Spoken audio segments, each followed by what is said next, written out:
What does quiet confidence look like when someone fires a question at you in a meeting and all the eyes turn to you? Do you scramble for the first thing that comes to your mind? Or do you hold the pause and say, that's going to take some time. Let me come back to you tomorrow or in a couple days with an answer you can actually use? Welcome to The Introverted Leader. It's a podcast helping introverted leaders embrace your underrated quiet strengths so you can get promoted and start earning what you deserve. I'm Greg Weinger. I have over 25 years of leadership experience, and yes, I am an introvert. My guest today is Dr. David Hooper. He's an entrepreneur, an AI consultant, and an ultramarathon runner. He's an introvert who's built his career and his company by leaning into his quiet strengths. His business, Lunala, is named after the three pillars in his life: his dog Luna, his cat Arwen, and his wife Laura.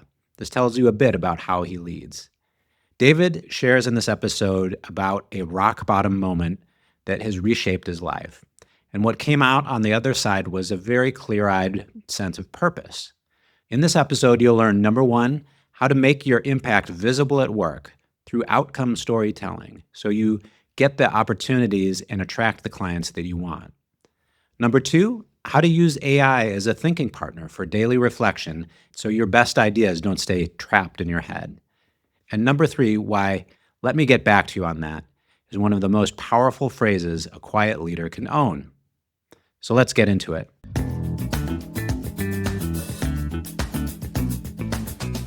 All right, David, fantastic to have you on the show today. Welcome.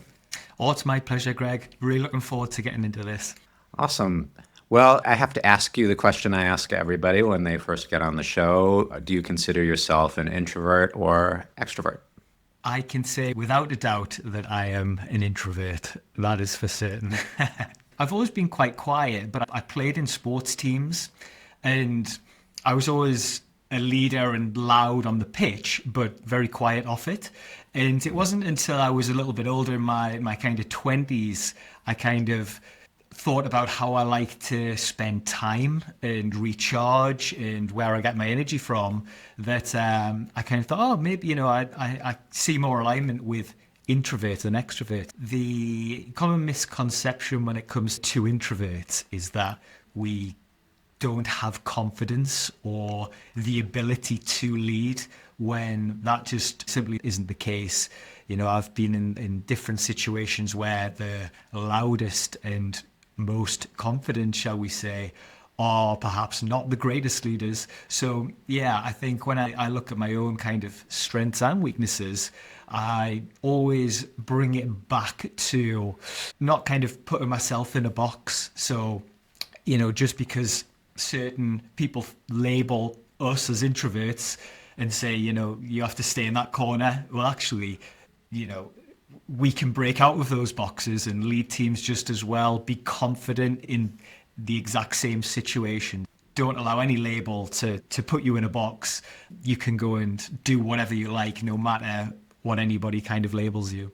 Right. And it's a helpful recognition, but really, ultimately, you want to not be hemmed in by any kind of label. Can you take us back to kind of the pivotal moment in your life, in your career, what was going on, and how did that put you on your current path? Yeah, so I had a big moment in my life around 2017 when I worked to get a job that I really, really wanted. My whole career had been pointed at this job. I got that job, and then about a year into that contract, I was made redundant.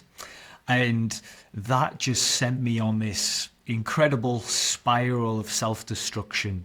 I just locked myself in the house, started eating. I put on around 80 pounds of fat in about 6 months. And I was officially labeled as morbidly obese. And I was also diagnosed with depression at that point as well, and medicated for clinical depression.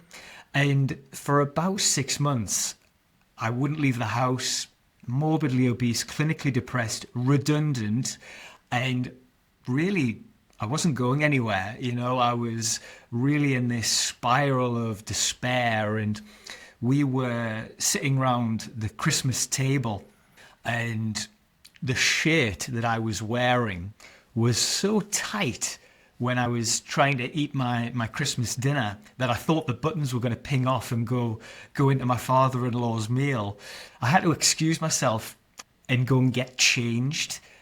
And that was a real rock bottom moment where I kind of was looking in the mirror and thinking, you've put 80 pounds of fat on, you've been diagnosed with depression, you've been made redundant, and now you've had to go and get changed because the clothes you're wearing are so tight you can barely function. And that was a real painful moment where I kind of took a few deep breaths, wiped the tears away from my eyes, put a big t-shirt on and got a little bit more comfortable, went back to the dinner table, got through Christmas and into the new year, but really made it a point of attacking 2018 at that point with everything I had. So I started to look into mindset and mindfulness and really reframed a lot of the things that were going on in my life.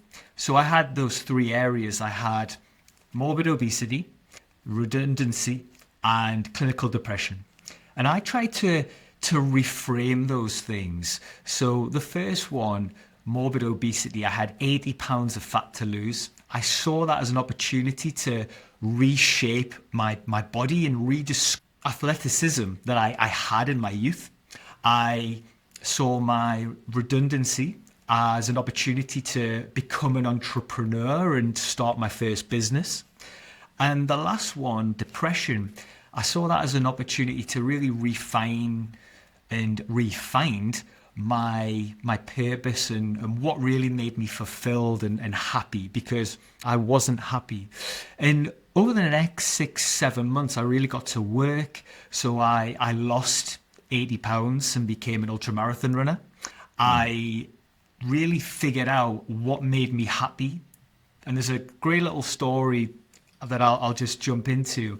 I was having these thoughts. It was around the 2nd of January. And I was thinking, I want to be buying a big house. I want to drive a fancy car and have a fancy watch. And I don't know why, but I was perched on my staircase. And we've got a dog and we've got a cat. A little dog called, a German Shepherd called Luna, and a little black cat called Arwen. And for absolutely no reason at all, Arwen, my little black cat, came and found me and lay on my chest. And Luna came to the bottom of the stairs and kind of put her head on my foot. Exactly while I was having these thoughts. And it was like a bolt of lightning went through me. And I thought, hold on, I'm thinking I need big house, fancy watch, fancy car to feel fulfilled, when these two little creatures have come, found me, given me comfort. My wife Laura as well. If I have a bad day, I've still got those three pillars.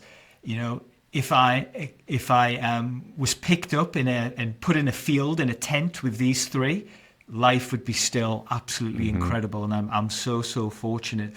So I was able over that 6-month period to re-find this purpose and this fulfillment, and it was a really beautiful moment.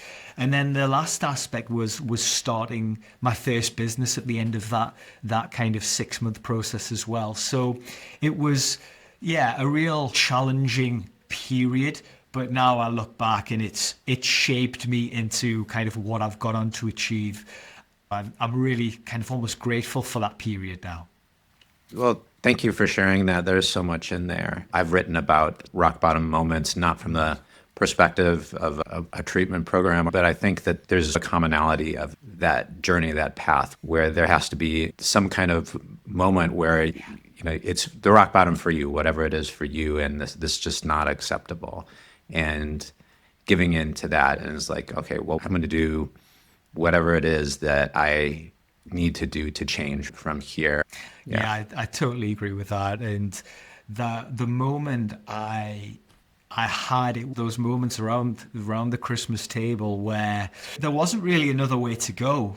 It was so painful, and it was so raw, and it was just that feeling of, right, now I'm in a place I can go and start to take a couple of steps in the right direction. And that, to anybody who's listening, is genuinely how this started. So it was kind of the 2nd of January, and I was 80 pounds overweight, and I said, right, I'm going to go out and I'm going to run 5 miles. And I opened the door, ran for approximately 45 seconds, and broke down. And I thought, I can't do this. There's no way I can do this. And I know it was about 100 yards from my house because I could still see our garden gate. And I walked back to the house, and I stood at the garden gate, and I said, if you go in the house, you're probably going to eat and comfort yourself like you've been doing for the past 6 or 7 months. So I walked for about 20 minutes and then came back. But that was the start of that journey of building a little bit of mental toughness, of getting some exercise. But I pictured myself going and running 5 miles and being this athlete immediately, when actually I just needed a tiny little step just to start to push the ball in the right direction. I love that. I want to linger on your story too of your dog and your cat. There's something incredibly touching to me about that. These creatures are present here, and pets can be such teachers for us about what really matters. Yes, Greg, I am so in line with exactly what you've just said. The thing that I always come back to was a lovely kind of statement that hit me. It was something like, and I'm paraphrasing, it was something like, for 10 to 20 years, your pet is in your life, but you are the whole of your pet's life. And that to me just was really powerful when it comes to, appreciating them and partnering with them and loving them. And so much so my business is called Lunala, and that's actually a combination of all of my 3 pillars. So Lunala is Lunala, Arwen, and Laura, which is my wife. And they really do play such an important part. And, I'm so grateful because Luna, especially, there is times where I've got anxiety as well, where I would be kind of really having a panic attack on the floor, and Luna would come over and lean against me and cuddle me, or, she obviously doesn't quite know what's going on, but she knew that there was comfort needed, which was really appreciated. So yeah, they're a huge part of my life, and what I always kind of think about it. It just draws me back, it anchors me, and that relationship is and bond is so special. Oh, so that helped ground you, and you evolved into a sense of purpose and direction, and your business grew out of that. Tell us a little bit about sort of ultramarathoning. Yeah, it's a fascinating discipline, and to be honest, a lot of us say it's just like a big picnic, a long picnic, a 24-hour picnic where we're eating every hour or so. But the reason I was interested in ultra marathon running was because I come from this really quite challenging place, and thankfully had come out the other side. I got in great shape. I went from the worst shape of my life to the best, really fit and strong. And I just always want to push the boundaries.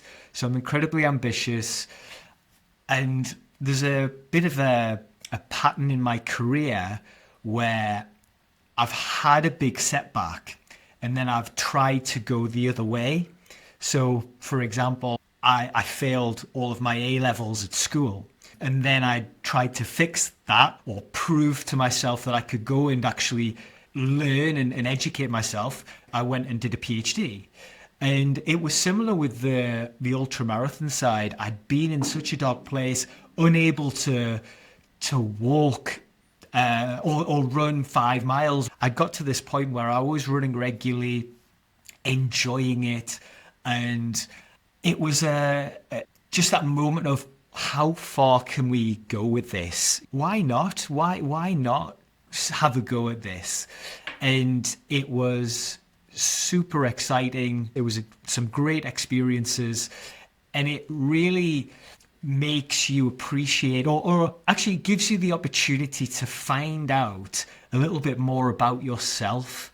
So what do you do at 30 miles or 50 miles or 70 miles when it's incredibly painful? You're tired, sleep deprived, probably hungry, had too many sports gels, dreaming of that pizza or whatever you're thinking about at the end of the race. And it's at those moments, that mental toughness, that discipline where you keep putting that one foot in front of the other. That to me was this kind of sick, almost twisted opportunity to find that out about myself in a way. Yeah, and there's a continuity there between, you're coming back to the house and, there's that decision point. Am I going in to comfort myself? Or, I'm going to do what part of me really knows I should do. You become an explorer at the boundaries of what you think you can do. And there's kind of a lovely lesson in that where we have boundaries all the time that we set for ourselves. It goes back to the labels we talked about. What is the mental idea that is holding you back from doing this idea that part of you has, that what if we could do that? It's such a great point, Greg. And it's something that I've battled with a lot in my own life. And I think that's why now, at a slightly older age, I do try and always push these boundaries and take these risks and have a go at these different things and always try and bring an open mind to the conversation.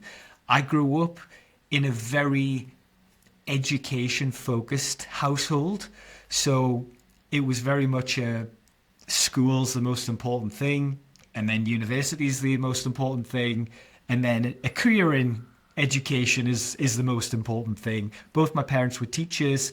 If I wanted to start a business, why do you want to do that?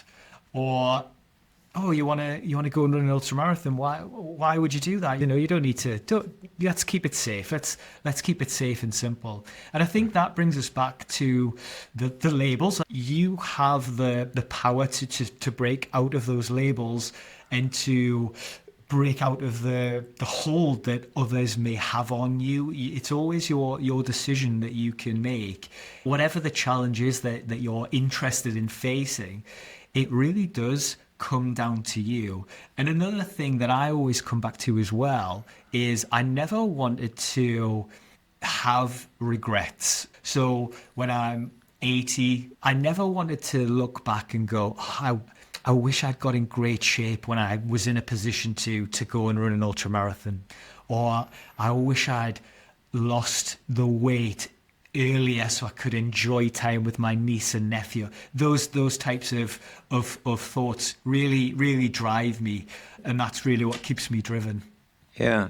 So we have on the one side dreams and not wanting to have regrets, and on the other side is making sure there's enough self-understanding, self-compassion. Your pillars, the people you care about, are, in a sense, they were what helped give you some self-compassion about that. They're grounding you in a purpose. How do you balance, you can do this, break through the barriers? How do you prevent that from tipping over into punishing yourself? That is very difficult, and it's not something I have particularly mastered. I think my wife's a great critical friend for that. She'll ask great questions, she'll challenge me, she'll say, well, is this the right time, or have you thought about X, Y, and Z? So trying to find someone to help with that process and say, this is what happened, and have somebody else say, well, you've ignored 60, 70, 80% of the really good stuff you've done, and you're focusing on the 10, 20% that you're not doing. And, just having that opportunity to lighten the load, and whether that's journaling, whether it's voice noting yourself, I just think getting those thoughts out your head, that really helps me. So you in your business, you talk a lot about AI.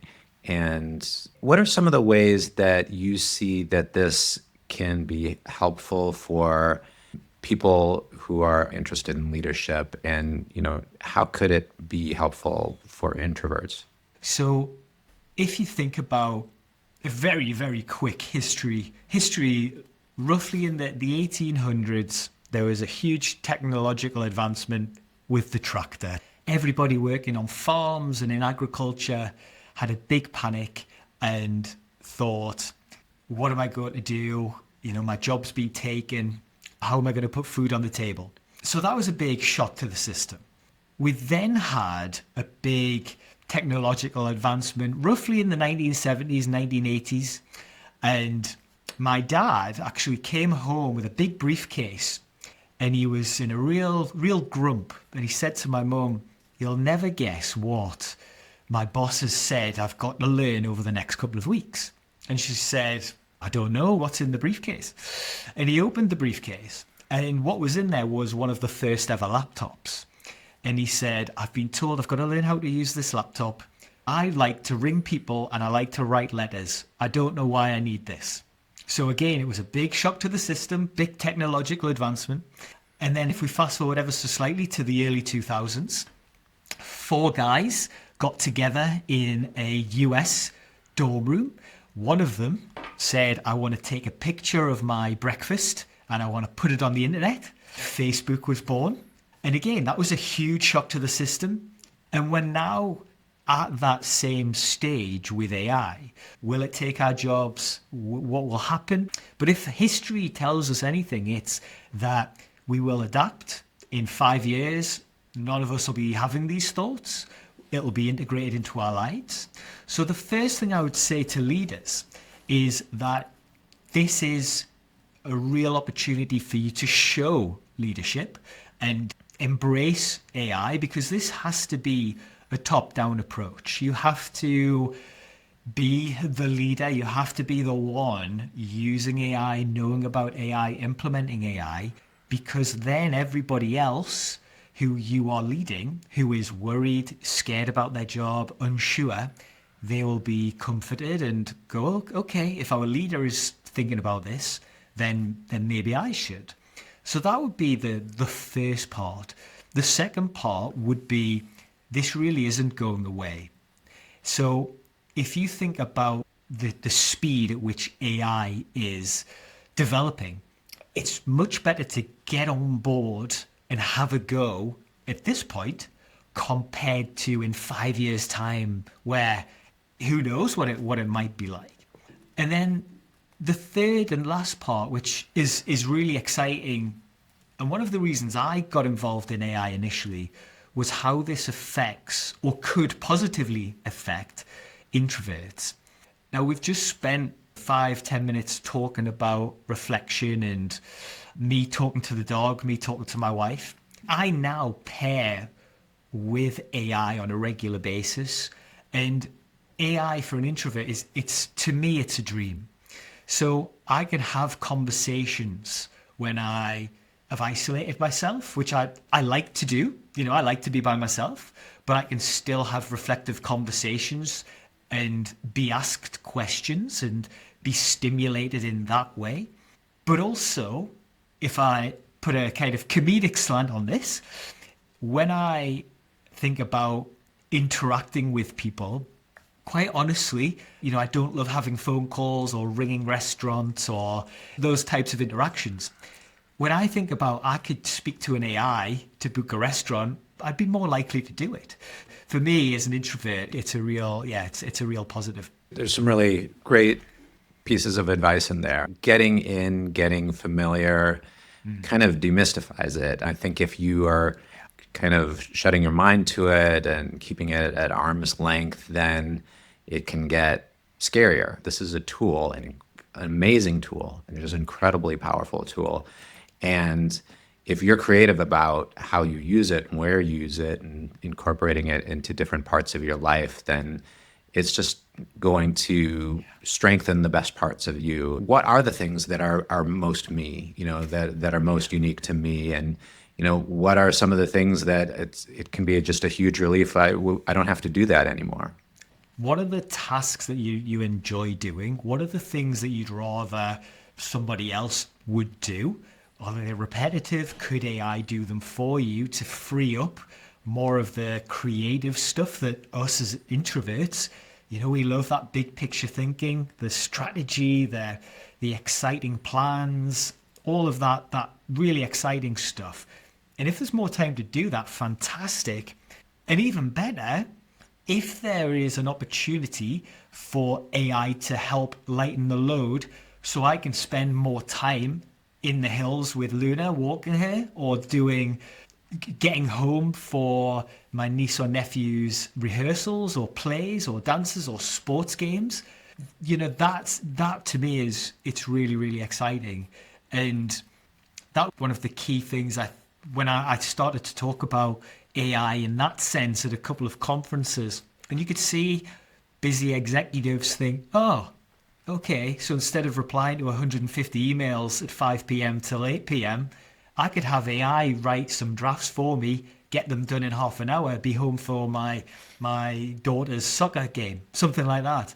Mm-hmm. So once you spend 20 hours of time on ChatGPT or Perplexity or Claude, once you spent 20 hours experimenting and starting to scratch at the surface of AI, you quickly realize that, oh, actually, it's just a tool that I can use and it can help me do X, Y, and Z. I can't tell you how many times I've had someone message me or come up to me and said, you know what, I did that the 20 hours and now I use AI all the time. It's great.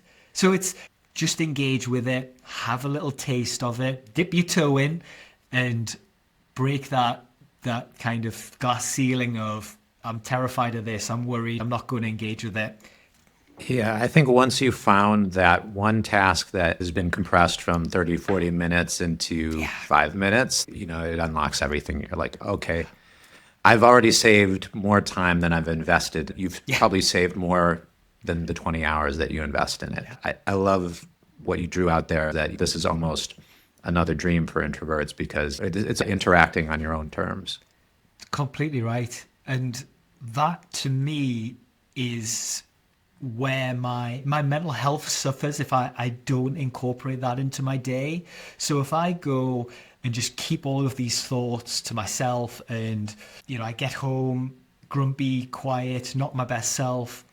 But now I do partner with AI and reflect with AI and ask AI to challenge my thinking. It's just been such a big help. So partnering, not replacing, and allowing AI to tempt your brilliant thoughts out, because every introvert's brilliant. Tempt those thoughts out, organize them, and then we can actually do something with them. One of the things I talk about on the podcast is that because we're internal, we're thinking, and we have this rich internal life, we aren't always skilled at bringing that out into the world. We're not skilled at sharing. We don't share our thought process. We show up with, presenting the conclusion, and we haven't brought people along, which is super important as a leader. Maybe the discipline of bringing out your thoughts or sharing your thoughts more, AIs could be supportive in that way. That's so true. Just that the pointy end of this. So, let's say a book, for example. Under no circumstances should an AI write your book for you. But what it can do is it can map out bullet point forms, and it just sets you up for a much easier win, and it just organizes the thoughts so you can just move a lot quicker. So I want to get to some practical things that people can take away and try.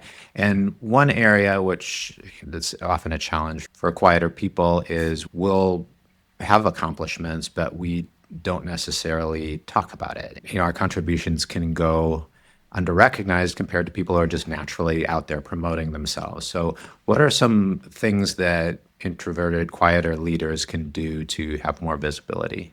Yeah, it's a really interesting one. I don't want to come across as arrogant. I used to introduce myself as not having an ego.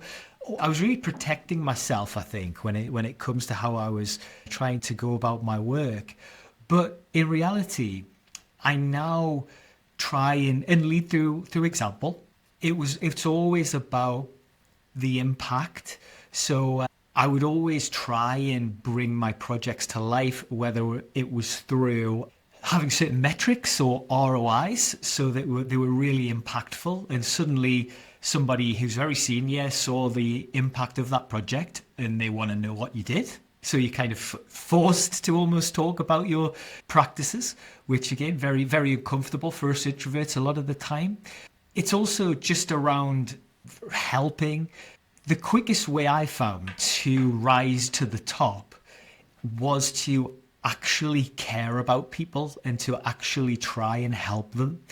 You can tell when somebody's being inauthentic and are playing the professional game. And to me, the way to get around that was to actually take an interest in the people who I was working with, actively ask them if I could help them, if they wanted to go for a coffee, if I could impact them in a positive way without expecting anything back in return. And those simple things, well, maybe they're not that simple, make a huge difference. And the second thing, which is really challenging for us as introverts, was developing the ability to say no and stand up for yourself, whether you're being asked to do too much or if you're asked to give a point in a meeting and our thought process hasn't caught up yet. Having the ability to say, no, actually, I've got too much on my plate at the moment, that is an incredibly powerful skill to have. But also, if you do get asked a direct question in a meeting, having the courage to say, you know what, it's a really great question, and I'm going to think about that to give you a better answer, and I'm going to come back to you in the next half a day or whatever it is. Shows a lot. You don't have to be the loudest in the room to be the best leader. So they're just some of the things I always try to do. That's really great stuff in here, telling the story of the impact. It doesn't even have to be beating your chest in a meeting or pounding the table. You're just putting that out there and people will see that, and you're, in a sense, letting your work speak for itself, but you're taking action to make sure it does get seen.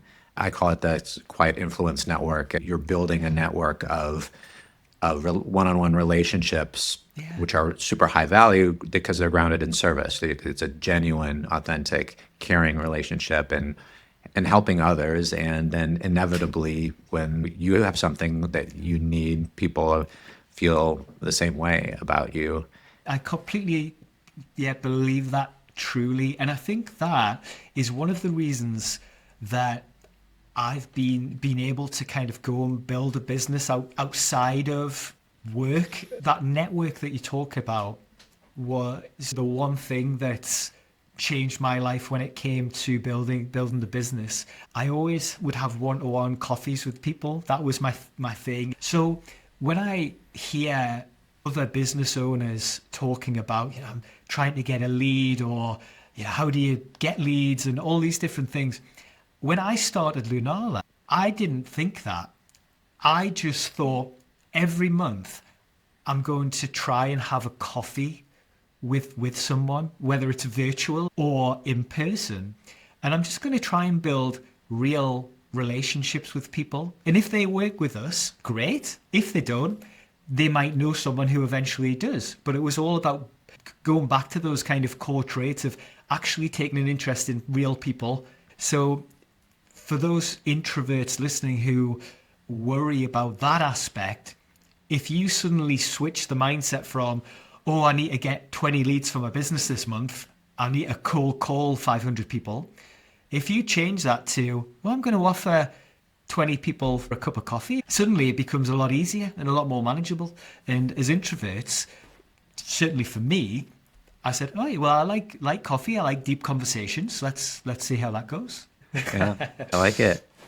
I want to touch on one bit of advice just in terms of mindset. Is there one thing people could take away from your experience with ultramarathons?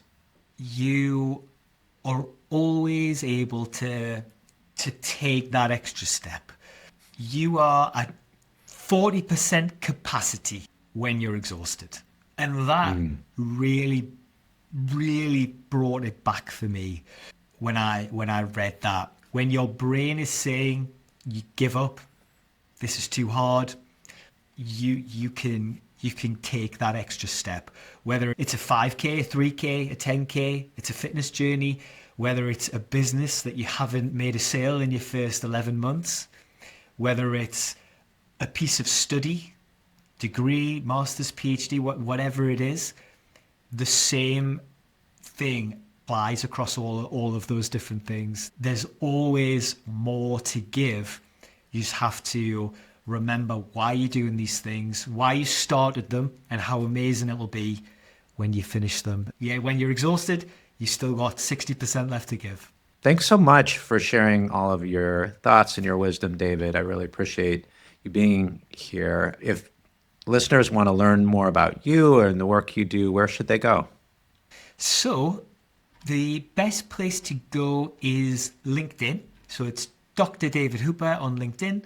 And if anybody wants to find out about what I do, the website's lunala.co.uk. And feel free to send me a DM about anything we've talked about today. I'd love to have coffee if anyone wants a coffee. Thanks so much for being here, David. Thanks so much for having me, Greg. Take care. All right, here's a few things that I'm taking away from this conversation with David. Number one, use AI as a thinking partner, not to replace your original thoughts. It can't do that, but to draw it out. As introverts, we do some of our best work internally, and a lot of times these great thoughts just stay stuck in our head and never make their way out into the world. AI gives you a way to externalize these thoughts, to reflect, organize, and actually move on them and start taking action. Verbalizing is the first step out of your head and into the real world. Number two, let your impact do the talking. You don't have to pound the table to get attention on your contributions or to get ahead. Just start talking about your measurable outcomes. Put numbers to what you've done. The people who matter will come back and ask, how did you do that? And number three, claim your space. David's advice about saying, that's a great question, let me come back to you with a better answer, is really about claiming the time that you need to do your best thinking. It's a must-have tool in every introvert's toolkit. If this episode resonated with you, the best thing you can do now is to subscribe wherever you listen to podcasts. I'm Greg Weinger. Keep leading with quiet confidence, and I'll see you next time.